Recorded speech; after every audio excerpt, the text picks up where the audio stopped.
All right, we should be live. And we've got a few people in the chat already. We've got Jeff Dillard, who is now, thanks to Aaron, apparently, a big fan of mine. Been enjoying reading his comments. Perpetual Project is here. I think they're on the road on their way to Colorado. Shelman, my baby boy, he just had a birthday. What is today? Yeah, he just had a birthday yesterday. Really? My birthday was 2 days ago. Well, happy birthday. Thank you. My dad's in the chat. If you guys watch me a lot, you've seen him in some videos every once in a while. Is that Tom? Yep, that's my dad. Okay. Hello, Aaron's dad. Of course, we haven't officially introduced Aaron yet. I was going to kind of go through the chat and give a few minutes for people to start filtering in. Got 47's in here.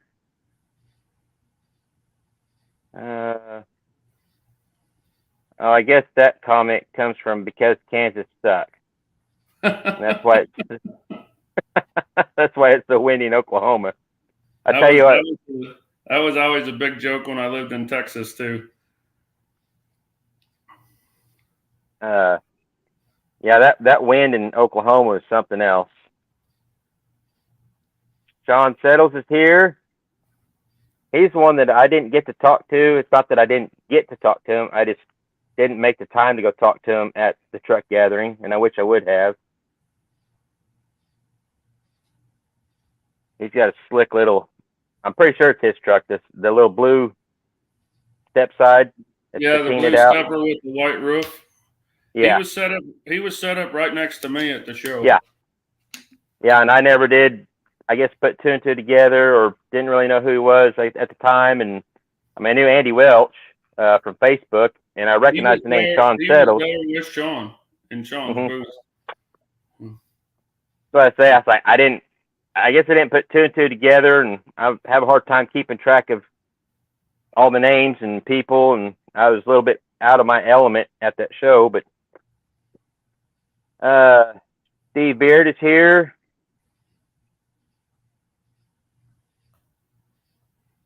I think he's talking about Sean's truck. Yeah. I think, Sean, are you planning on going to the C10 Cruising Show in Springfield, Missouri in September? Pretty sure I talked Andy into coming. But before we get going too far, without introducing my co-host, some of you may recognize him, some of you may not. This is Aaron Harmon from Harmon Garage YouTube channel.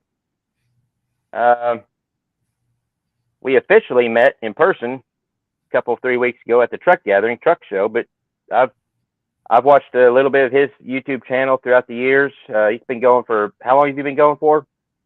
About a little over 2 years now. Okay. I think I remember seeing your YouTube channel when you kind of first getting going, because it had square bodies in it. And well, the very first project I did was a 49 Chevy.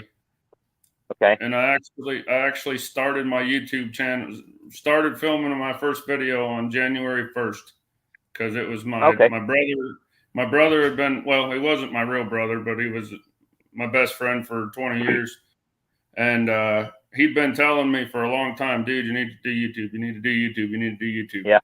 And I'm like, man, I can't get on there. I can't film myself. I can't talk to people, blah, blah, blah. Well, he passed away with complications of kidney failure in late November. And I started my YouTube channel January 1st because it was my New Year's resolution, because he had wanted me to do it.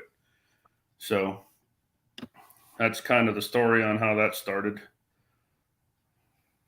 Well, that's cool and admirable to do that kind of in his memory and have that be actually a part of your starting of your YouTube channel.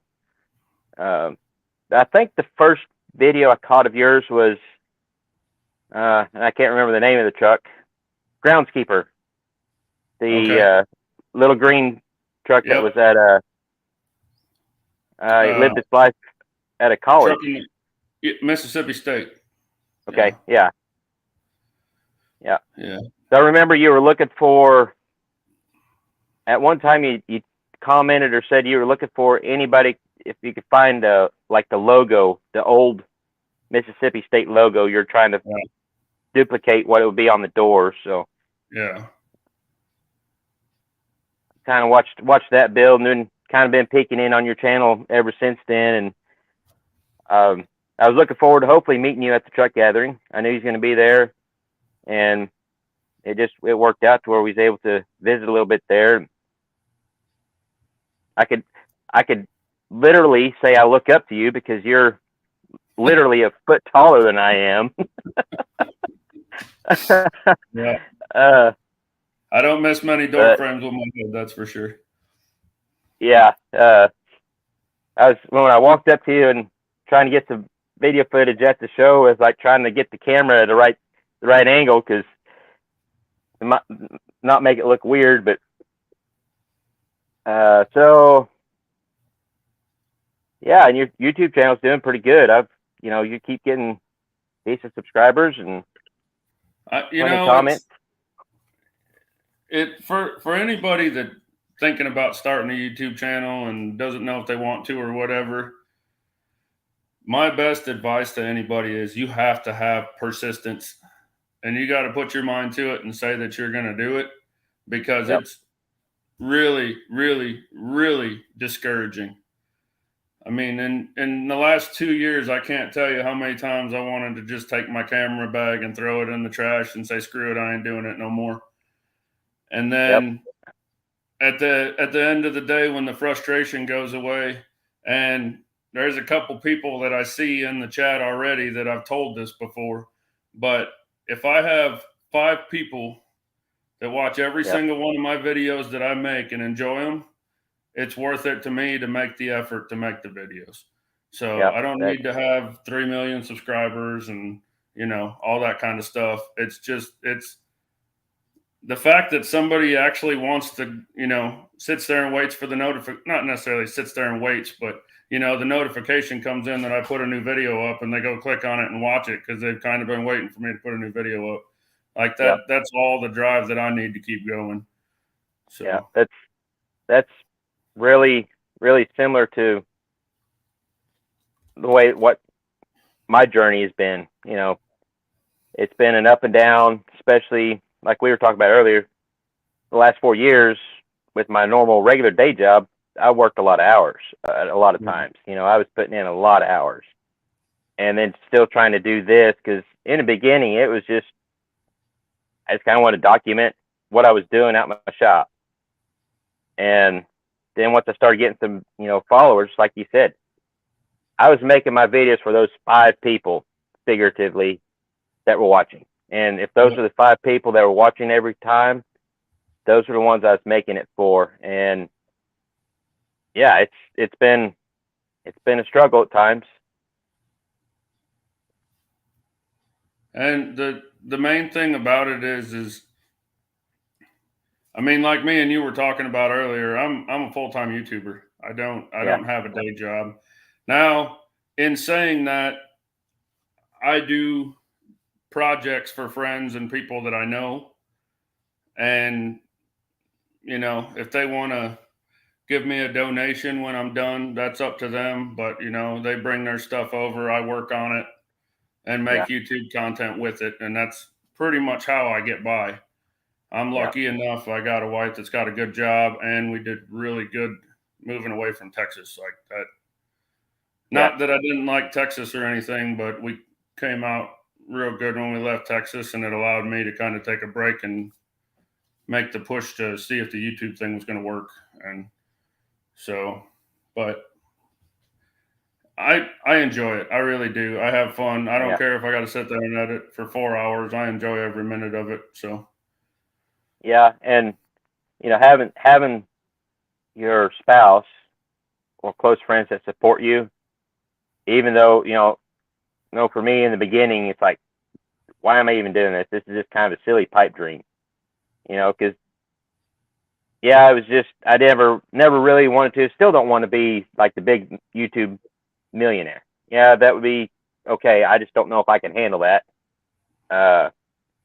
But I would like to make it a full-time thing for me, get to that level. But, having that support behind you is huge doing this, because sometimes like, why are we even doing it? Or why am I even doing this?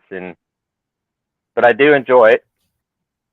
Like Perpetual Project said, you have to find the joy in making them as well to get to your potential burnouts, because it can be easy to get burnt out. Yeah.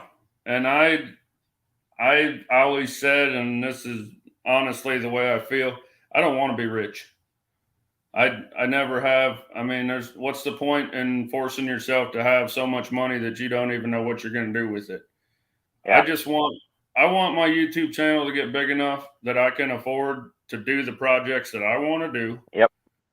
And pay all my bills, and that's it. I mean, I don't need to be a millionaire. I don't need to have my face on the next, Ray Bestis break box or whatever. I don't need to be out there doing commercials on TV and everything else like that. That's not what I'm trying to get to. I'm trying to get to, I just want to be able to do YouTube for a living and be able to afford to do the projects that I want to do. And that's all I'm looking for.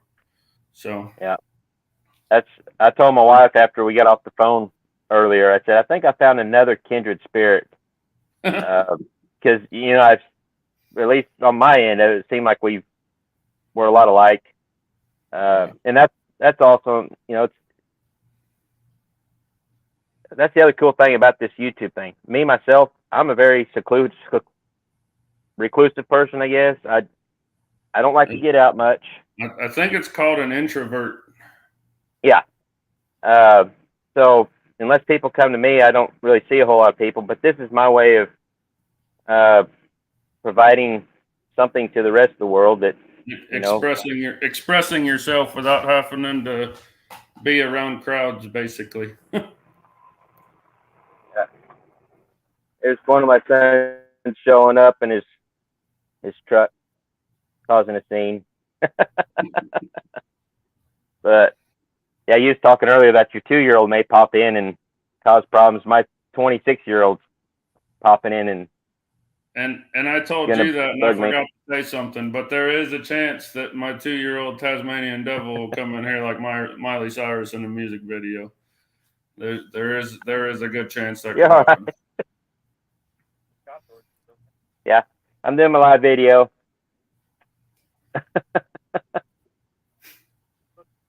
Okay. I got my reading glasses on. I can't hardly see you, but earbuds in, so I can't hear you. Hey, just come to hang out before we go home. I'm reading this comment you clicked on about restoring the truck was hard enough. There's no way you could keep up with recording. It adds a lot of time. It does. Like I'll go into work one day or go into the shop one day and I'll have a goal. Like I want to get this done today. And if it's a day that I'm filming, I might as well, like I say it in my videos all the time. My 1-day project's on day 4, and it's the truth. Yeah. And that's where I have a hard time keeping the joy in it. Because, it may just be kind of a routine thing that I want to do with one of my trucks, just like my daily driver, just changing a starter out or something like that. That would make a good how-to videos, because I've got a lot of those, and that's kind of my bread and butter. But a simple how-to of changing a starter on one of these things that should be maybe an hour job at tops, can turn into a 4-hour job just getting the footage, and then you got editing time.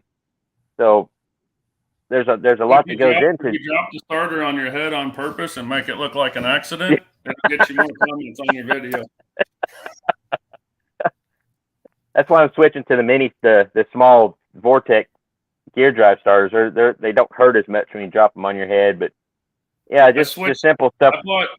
bought 4 of those from the speed shop in one day Yeah, for 4 different projects, and I have one that's still working, and the really. other 3 have already been changed back to stock starters because they've crapped out on me.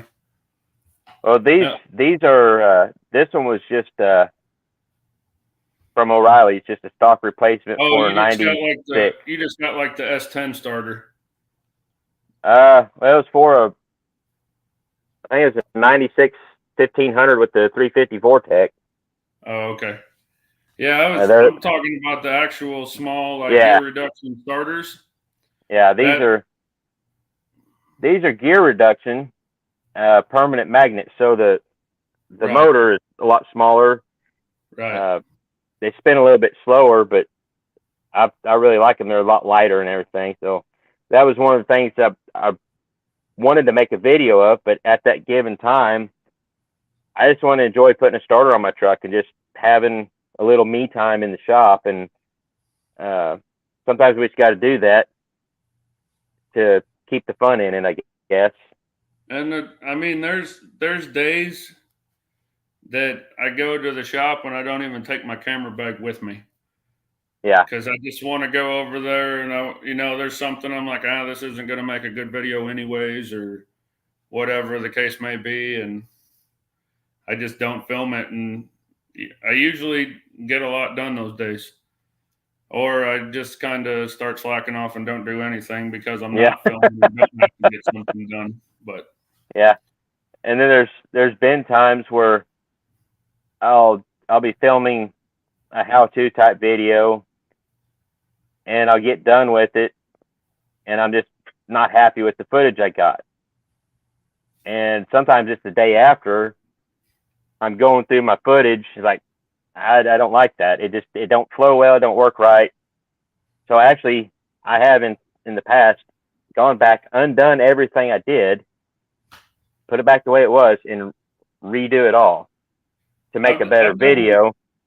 I've never completely redone a project or nothing like you're saying, but I have had moments where I accidentally pushed the button on the camera too many times, so I thought I was starting it, and I like started it and stopped it or something like that. Yeah. And Oh then you go yeah. back and then you go back to turn the camera off and it's not even recording and you're like, well crap. And then you go back and redo what you just did again. Yeah. So And I've done that before several times and then you don't even, for me, I don't even know where I started or stopped at. So I have to go back through the footage, and that's just kind of behind the scenes stuff that you know most of our viewers don't get to see, but that is part of the work that we put into it. And but that's where it's and nice to have talk to other YouTubers that are in the same boat, and we can share the struggle a little bit, because there's been times a good friend of mine that I've met through this YouTube world, Ryan Wing from Streetcar Chronicles.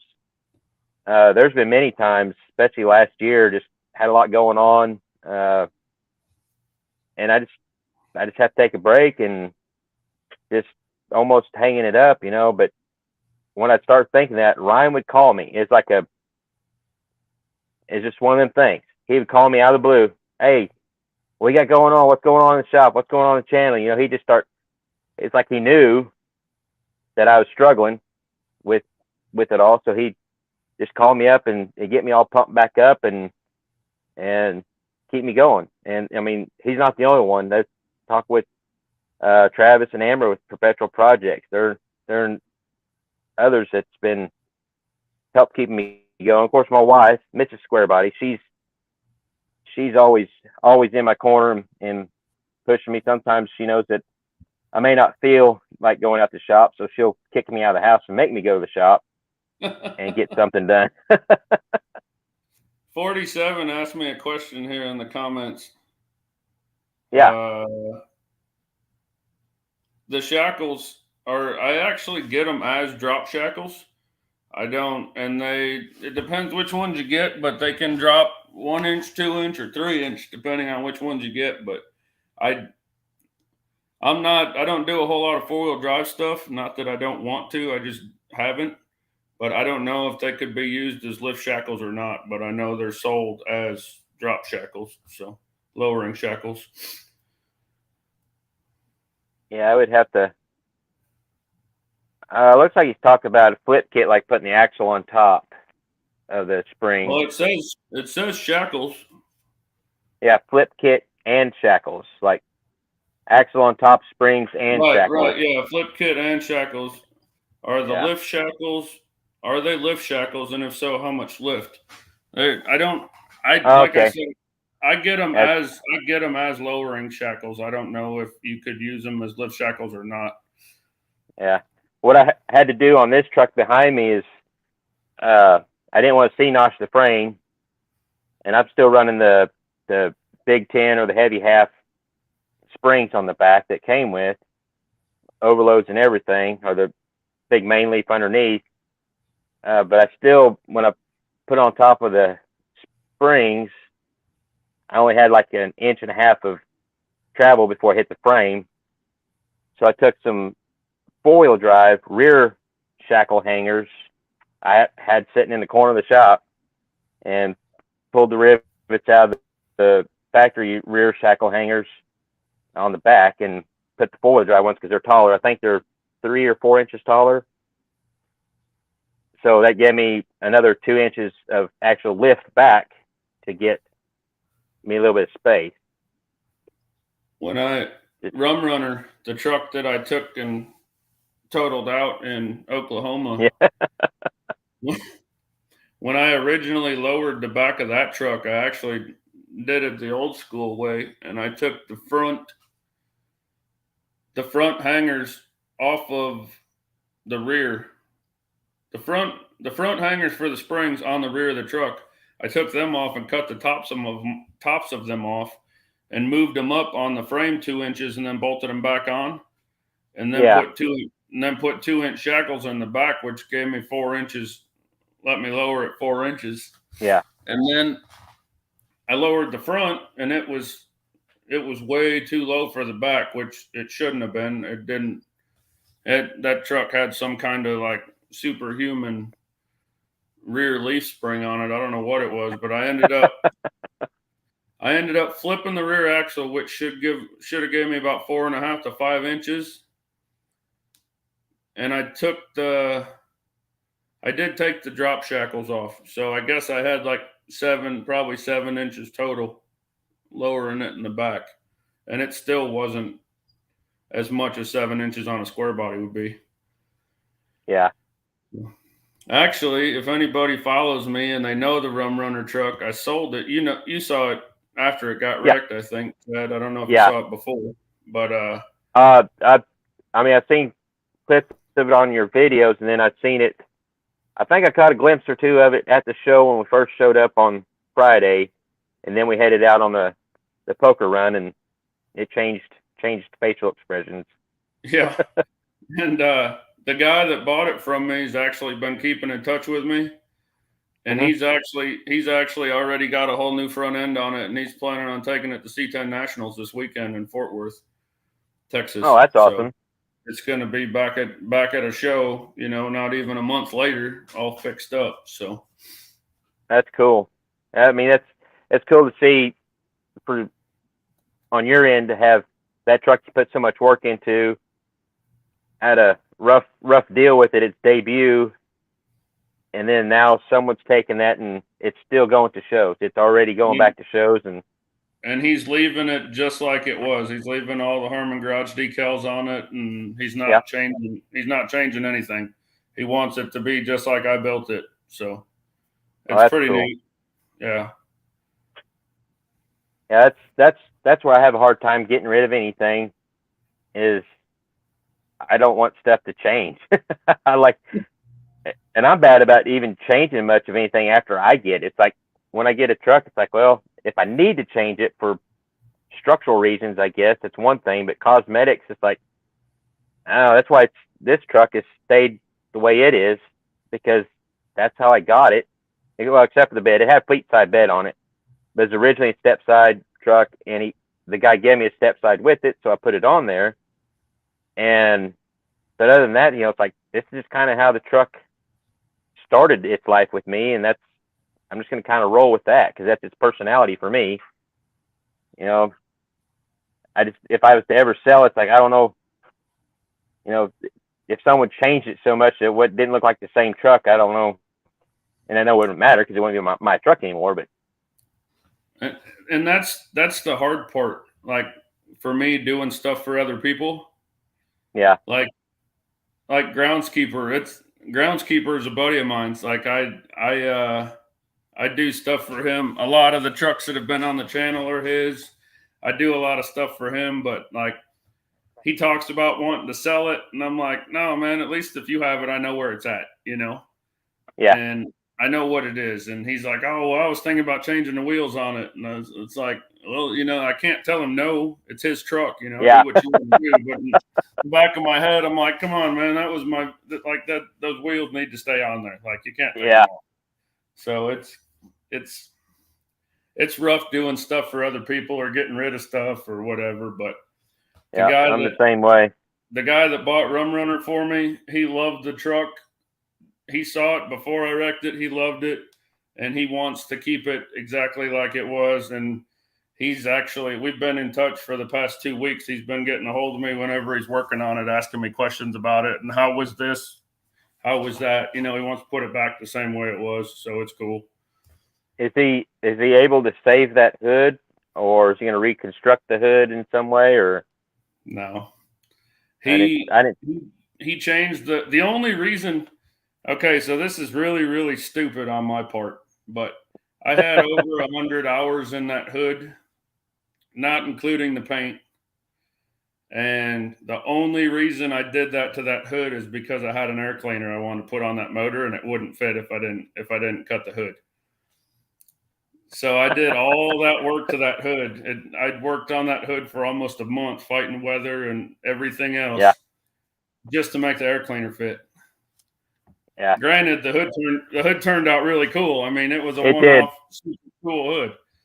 But I was supposed to sign it for him with a paint marker before I left Oklahoma.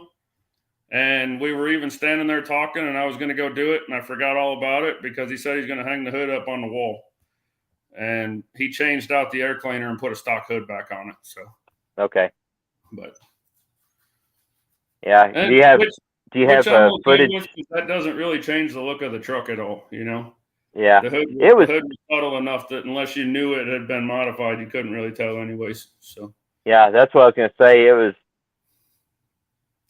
the way you molded it into the body lines, which you know the OBS hoods don't have a whole lot of body lines, right? But the way you molded it in with the two body lines going up, it was real subtle. It wasn't like bam, you got a huge cowl hood scoop on there. It was subtle enough that you knew it was different, but. And that was my original intention when I came up with the idea to do it. I wanted people to look at the truck and go, something's different, but I can't figure out what it is, you know? Yeah. So. Yeah. Yeah. Do you have footage on your YouTube channel of building that hood, or? Yeah, there's probably, I want to say at least 2 videos, if not 3, about just about doing that hood. Okay. So. Well, that's what I didn't want to say. Hey, go to his channel so you can check out what he did with the hood if you didn't have any videos of it. Yeah, and like even the guy that bought Rum Runner from me, he said he ran into a guy that worked at the parts store by him in Texas, and he was going to buy some parts, and he said the guy that worked behind the counter knew more about Rum Runner than he did. He's like, how do you know all this stuff? And he goes, oh, I watch his channel, and I watched all the videos. He goes, yeah, well, I bought the truck from him, and I've gone back and watched all the videos too, and I didn't see any of that stuff.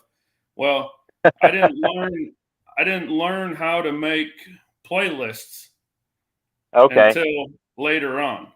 So there's probably 10 videos on Rum Runner before I learned how to make playlists. But if you go to the Rum Runner playlist, there's only like 5 videos on there. So there's probably 15 total videos on that truck, but only 5 of them are in the Rum Runner playlist. So if you just click on the playlist, you never see most of the process. Well, you can go back. You can go back and add those to the playlist. Can you? yeah, you can go back in your analytics and I don't remember exactly where it is, but you can add or you go to the playlist and select videos to put in that playlist. I think maybe it's how you do it. Okay, I'll have to But go through and do that someday when I don't have nothing else to do. yeah, because I've done that when I first realized what the playlists are really for. I went back and I make a playlist and I go back and add stuff to it that was pertinent to that playlist, and it does help your viewers. They just want to watch Rum Runner or whatever truck it is. They just want to watch that series or whatever you Right. got for that truck, and it's all in one place. So Well, if it's you're a good coming to tool to my have on. channel, if you're coming to my channel to only watch a series on one truck, I'm gonna make you work for it. You're gonna have to go back and look. Yeah, Maybe you'll find something else that interests you in your path of looking for those videos. yeah, or just go like oh, names escape me most of the time. Jeff Dillard. Jeff Dillard, he's one of the first commenters on here. He was sent my way by Aaron. Aaron suggested he go watch my videos. So he's a fairly new subscriber, and Jeff has gone back and watched all my videos from the very beginning in chronological order. So, and commenting along the way. It's been really cool to read those comments from 4-year-old videos and some of my very first ones were I was just trying to come up with something to put on the channel. And then my how-to videos, there was very little entertainment value. It was just trying to show people how I fix stuff or work on stuff. But not only that, but you kind of go through a phase where you're trying to find yourself. Yeah.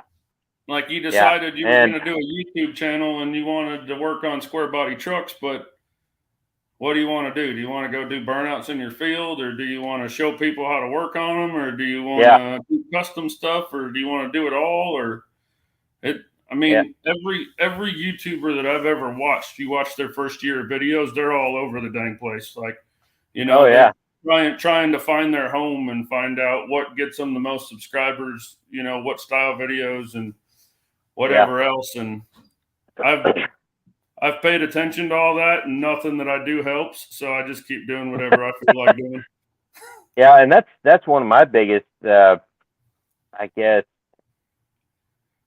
hints or whatever that I tell people about YouTube for me is just find what's comfortable for you and sustainable.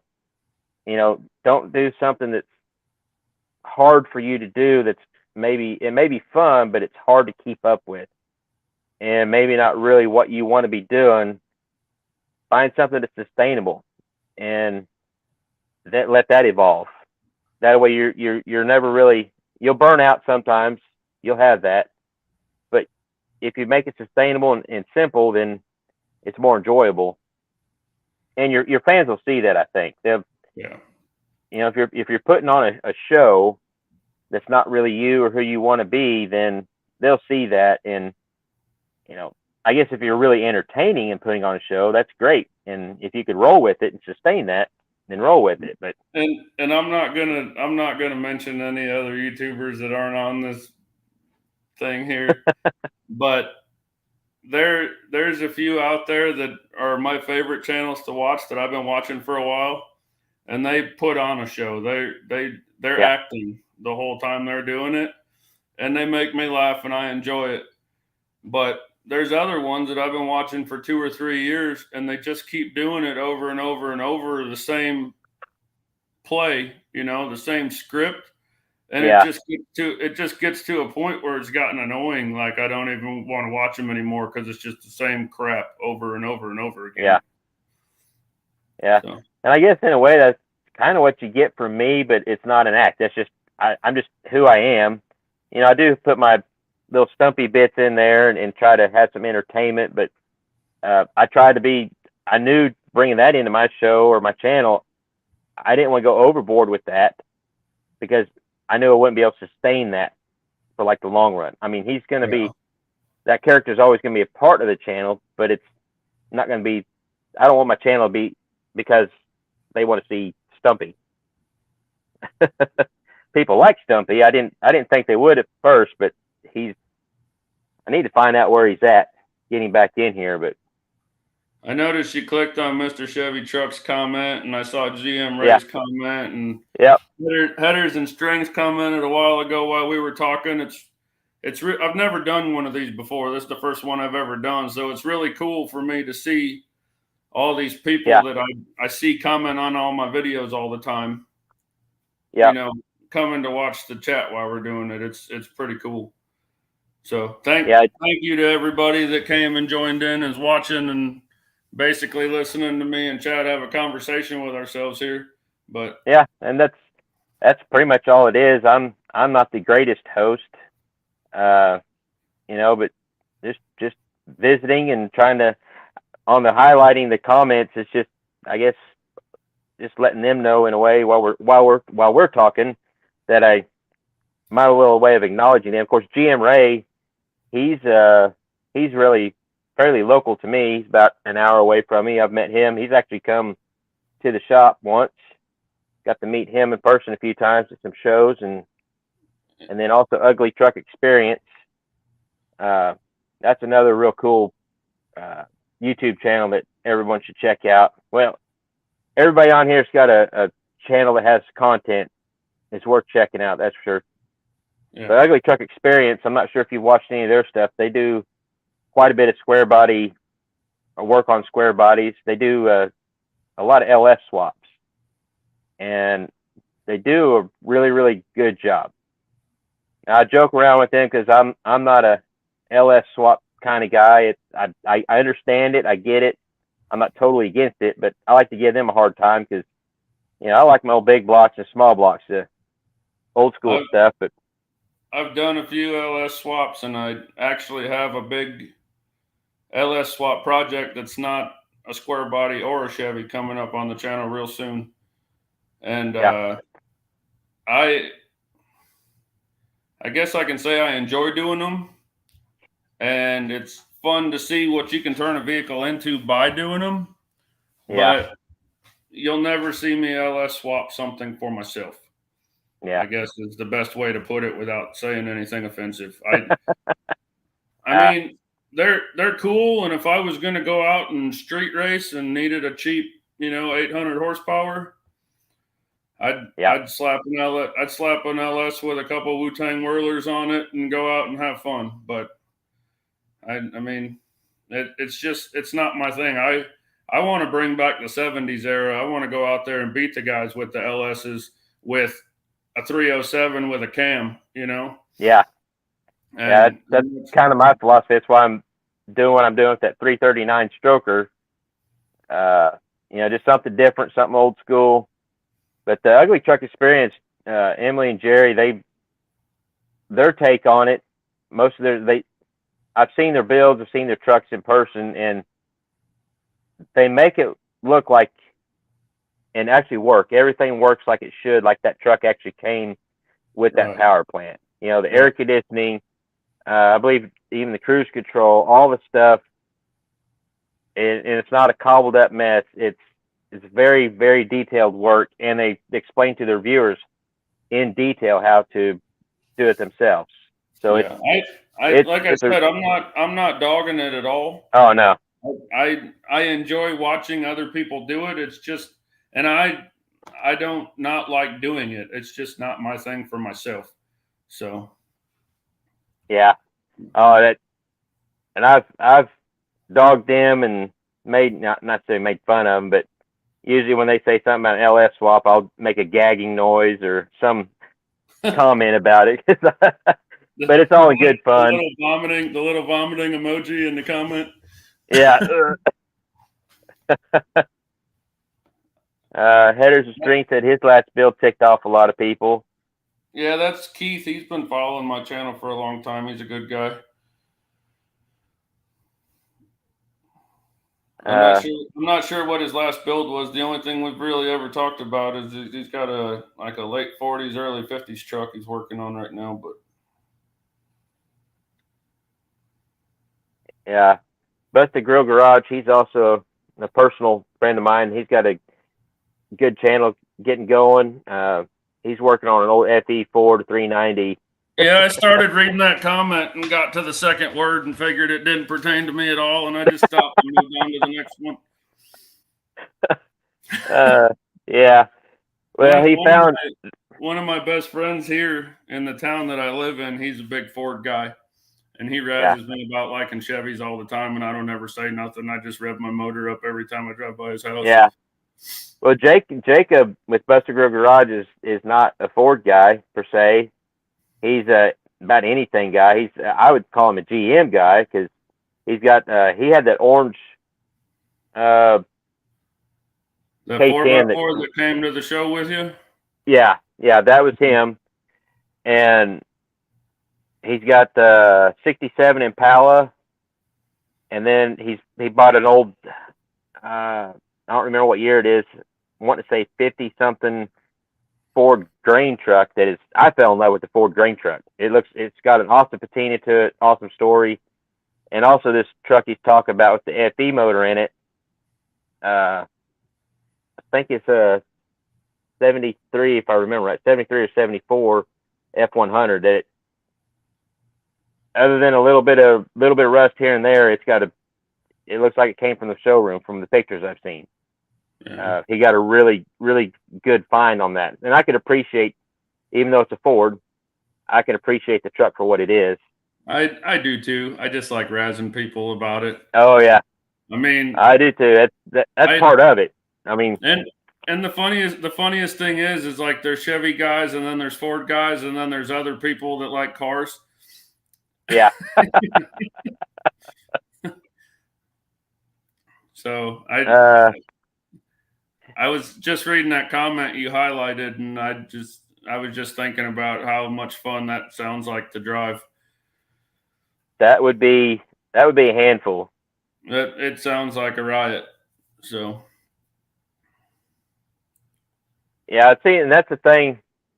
I knew with my channel being square body stuff that I couldn't sway very far from square body content. Not that I'd necessarily paint myself in a corner and can't do other content.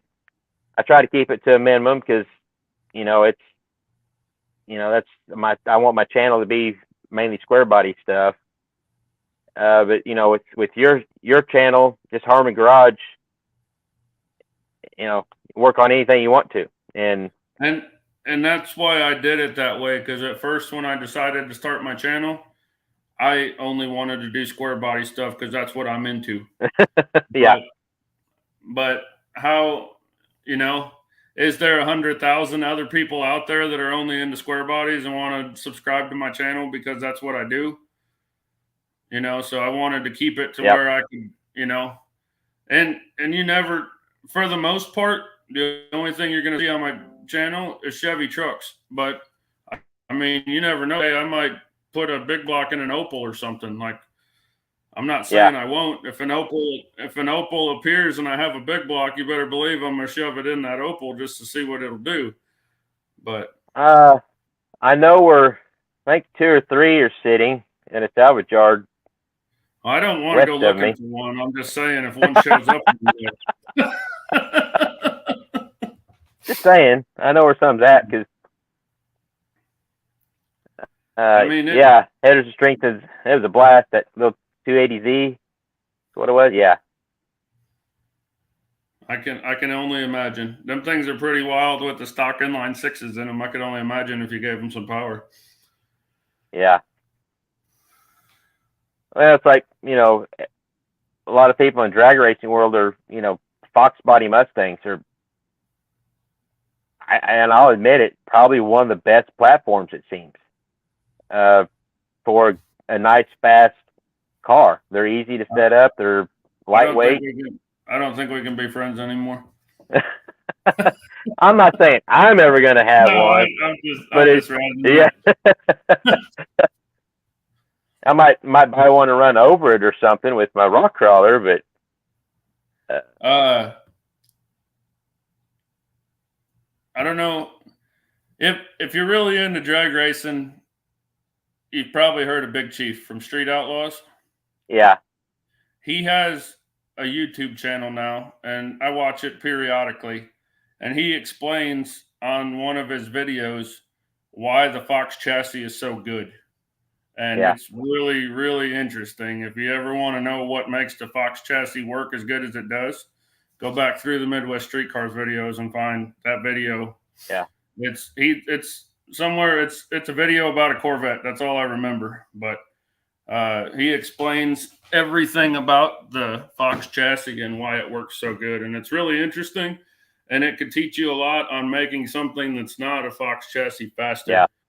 So yeah, and that's the thing with all these different vehicles out there to look at that are doing different things. You know, you could take little pieces of that to apply to whatever project you've got. That's because not to ruin the video, because I want people to go watch it on their own. But basically, the reason that a Fox body works so good is because of the I can't remember what the physical name of it is, but it's the distance behind the back of the crank and where the U-joint connects to the rear diff. Yeah, the instant center. The shorter you can make that distance, the faster you'll be. And the Fox bodies are small, and the motors are set back. So, yeah, the instant center. I think that's probably it. No, your instant center is running a straight line down the car. You want everything. You want your crankshaft, yeah, and your drive line, and everything to be straight in line. That's your instant center. This is like this has to do with how far back you can set the motor. Yeah. Like the further back you can get the motor, the shorter your drive shaft is, all that stuff, the faster you're going to be. And there's a whole, I guess, for lack of better terminology, a mathematical equation behind it that makes it work. So, I mean, it's physics. Yeah. If you take Squeaky and put the motor in the bed and have a foot long drive shaft go into your rear end, it's going to be a lot faster than it is right now. Yeah. But then I'd still have to figure out how to shift the 4-speed. I can linkage it, I guess. Because that's the one thing with it that I'm trying to keep, just to keep it completely different. Bad Tree Productions put weight transfer, and I agree. That is part of it. But it like I said, if you want to know what I'm talking about, go watch the video. It's a very, very informative video, and if I knew what the video was called, I would tell you, but I don't want to be rude and spend 30 minutes looking on my phone to find it. But Midwest Streetcars, you go in there and look through the videos. There's one that it's about a Corvette, so look for one with a Corvette for the thumbnail. But he goes in there and explains why it works.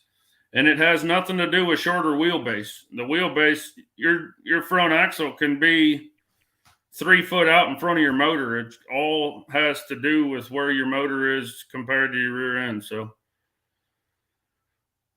oh, and you may lose me. I'm messing around here. Okay, there I am. I saw that Finnegan's Garage has that 6-door dually. That's pretty neat. Yeah, I couldn't even fit it in any of the buildings I have. So once again, it's not my thing. It's cool to look at, but I don't know that I'd ever have it. It would be. I do want a ramp truck, but because I've got some ramp truck things in the works that I'm not going to go into detail on because I want it to be a surprise when it comes on the channel. But I can say that there's some ramp truck stuff in the brain meandering around there. So cool. That's some stuff to look forward to, because that's on my bucket list to have or build a ramp truck. I would kind of like to build one from the ground up, but I'd also like the idea of finding one that's already put in years of service as a ramp truck and bring it back to life, something like that. The only problem with doing that nowadays is if it has ramp truck anywhere in the title, it's got a 6-figure price tag, even if it's got 3 trees growing through it, Yeah. and you can't move it just because it's a ramp truck, because they've all of a sudden Yeah. become popular and everybody wants one, so they're asking $1 million for something that's rotting in the woods. There's no Yep. chance of ever even getting it back out to a road. Oh, it's worth 10 grand. No, it's not. Yeah. But Well, that's kind of happened with square bodies in general, and actually a lot of stuff nowadays. It's just yeah. gotten kind of crazy, but Well, you can thank the auctions for that. yeah. So I'm going to try.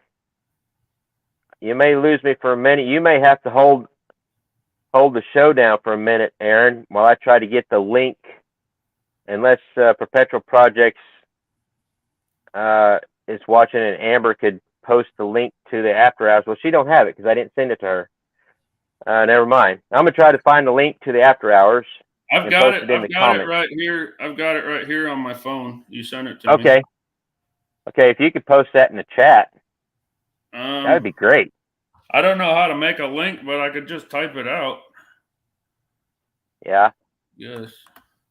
And I don't even, like I said, I've never done this before, so I've got 2 boxes. I've got like some private chat that lets me type, but nobody's in there. I'm just going to type something in this and hit go. Let me know if it shows up in the chat. Okay.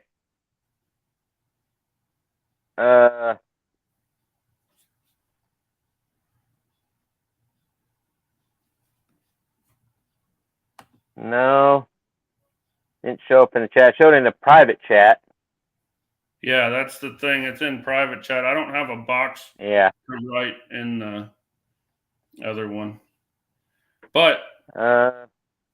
maybe we can you just share can we just share the link on our Facebook pages and people can go there and click on it? Yeah, I'm not sure. My face may still be on here, and I'll keep talking. I think you can still hear me, even my face isn't there, but I'm gonna try to exit out and get to that link somehow, some way. I'll figure it out. But if I lose me, I'll be right back. Aaron, you just talk amongst yourself. I don't know. I don't know if I can handle that. Yep, you're gone. All right. How you doing, Sam?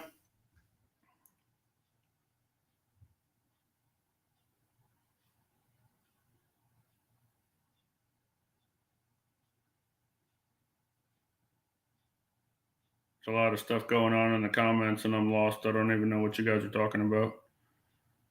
Steve Heighton, $1. Bad tree. I guess I have a $30,000 dart all of a sudden. Yeah, you're not joking. So I'm back. Did you figure it out? I was gone. I'll know in just a second. There we go. There is. I see what you're getting at, Sam. That's a good one. That's the stream to get in live. I'll have to go to YouTube to get the link for YouTube so people can watch it. Well, anybody that's in here, I might make it easier on me because I'm technologically deficient right now.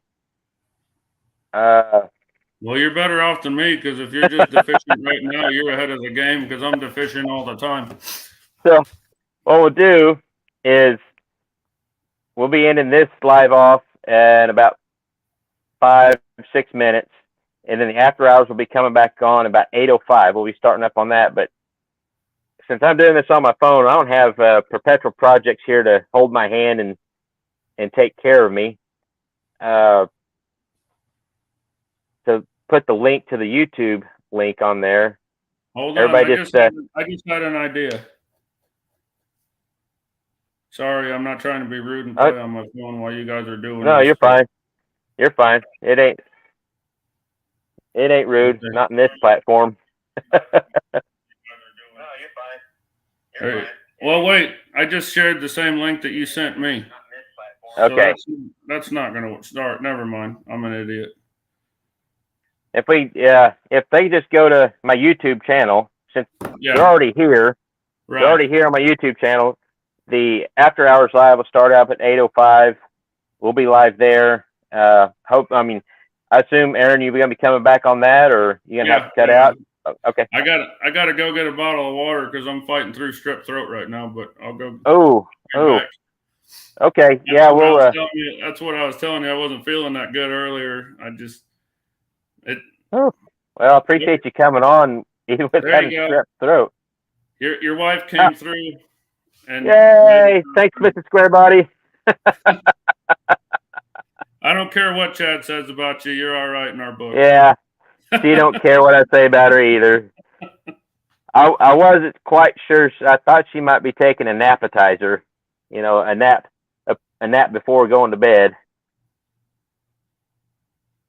What's a nap? Yeah. I take those every once in a while at work. I try to get paid for my naps. Yeah.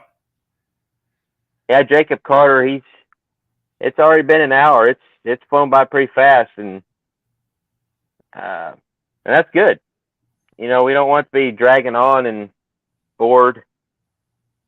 But Jacob Carter, he's one of my longtime best subscribers ever. Every video I put out, every comment I put out, every Facebook, Instagram, everything I put out, Jacob Carter is usually the first one to comment with Square Body. And he's actually come on live a couple times, or at least once with us, and that was kind of an emotional moment for me, because he came on live, and that's the first time I got to see him in person after all these years, or at least on video. That was pretty cool to meet a fan like that. That like we were talking about earlier about if we only make the video for 5 people, it's worth it. Yeah. I'm sure it's the same way for you, but every time I post a new video, I average anywhere from 30 to 40 comments a video usually. Yeah. And I know when I post a video who the 30 or 40 comments are going to come from. I mean, it's really rare that somebody new or somebody, that I haven't seen before is going to comment. So actually, I don't, and I'm not complaining or anything, just like compare and contrast kind of thing. I get several comments, but not like 30 or 40 per video. And that's cool, because, that's the thing is I don't just do it for the comments. I just put stuff out there, but it's interesting to talk to other channels that's doing kind of similar stuff, just to see how our channels are different, how our fans respond differently. There's a little trick to that. So I found this out. So the YouTube algorithm, if you want your channel to get noticed and seen, it works off of comments and likes. So that's why whenever you watch YouTube videos, it's like, hey, please like and comment, please like and comment, please like and comment. Yeah. Because the more likes and the more comments you get on a video, the more they share your videos to other people that watch the same kind of content. Yeah. So that's why the reason I get 30 or 40 comments on every video is because I'm really only getting 15 or 20 comments, but I respond to every single one. So that shows I have 40 comments instead of 15 or 20. Yeah. So, okay. Yeah. Because that's why I try to respond to all of them, not just for the extra comments for the algorithm. Well, me either. I like to interact with everybody too, but that's just a way to kind of try to help yourself. Yeah. So I always forget to say that in my videos, like, share, subscribe, do all that stuff. I don't know. It's just not something I've made myself do. I have done it, but I guess in a way I was like, well, people know what they should be doing. I'm not going to hound them about it, but that's just kind of me. But I know I need to be reminding them. I always say it right at the end of the videos. And I know from looking at the statistics and everything that nobody's watching the video anymore at that point. So it's kind of like talking to myself anyways. Yeah. And the thing about it is, like, if you're smart, which I'm not claiming to be, I'm fighting against myself here. But if you're smart, you can make YouTube work for you. Yeah, I mean, haven't. all the analytics and your studio and all that stuff. It tells you what to do to make your YouTube better. I just ain't Yeah. smart enough. I just ain't smart enough to follow the directions. Like I see it all there, but I don't know Yep. what the hell they're talking about. That's where I'm in the same boat. I just kind of do my thing and let it roll. We'll answer this last question if we can real quick, and then we'll head on over to the After Hours Live. Sam, that's a good one. I've got a 98K 1500 with a Vortex 305. Is it worth swapping in a Ramjet 350 cam, aka HT383, in place of the stock cam? I plan on using that cam when I eventually swap in the 350 Vortex crate. I'll let you go first, and then I'll put in my 2 cents, Chad. I don't know the specs of that camshaft. So it's kind of really hard to say for sure if it will be worth it or if it'll even work with the factory computer if you're not going to have anything done with that. And if you're eventually going to swap that cam into 350, I would probably wait. Not saying it's not worth putting it in there right now, but if you plan on using it in a future build, I'd just wait and do that. That way you can kind of get the build all together with that cam. Aaron? I was pretty much going to say the same thing because I don't know how other people's luck works, but if I put that cam in that 305, I'd rear end somebody or the motor would blow up or I'd throw a rod through the cam or something and then go to put the 350 in and not have the cam for it anymore. Which that's all in a joke. Honestly, that damn Rum Runner's the only truck I've ever wrecked. But it's funny. I'm just going to keep using it to beat myself up for a while. But you bet. I mean, in my opinion, for what the cam would do for the 305, it's not worth the effort to put it in. Not for the short term. No. And honestly, I'm one of the 1%ers. 99% of people think 305s are boat anchors and belong in the scrap yards. I'm part of the 1% that would take a 305 or a 307 over a 350 any day of the week. And we don't have time to go into the reasoning behind that. But in order to make the cam work with the 305, you're going to need headers and an intake and everything else to go along with it. Because just putting the cam in there is not going to give you anything noticeable, especially on a fuel injected computer controlled vehicle, because you put a mild cam in that and the computer's going to compensate for the cam and it's going to run just like it does anyways. So I'd say hold off. Yeah, I would hold off too. So with that, we can continue this same conversation in the After Hours Live, but we're going to cut this off. Everybody, if you're not going to be coming back, everybody thank Aaron for coming in here and filling in as a co-host and as a guest. I appreciate the invitation. Thank you for having me on here. Oh, not a problem. And you're going to be joining us for the After Hours. So anybody has any questions for him or me, or just want to chat in the live chat, just join us over there. The link Mr. Squarebody put up for us. There's a link, and then once we get over there, I'll put a link in the description or in the comments for others to join in live with us if you want to. But we're going to end this off. I thank everybody for watching, and we'll see you in the After Hours. Y'all have a good one. We'll see you next time.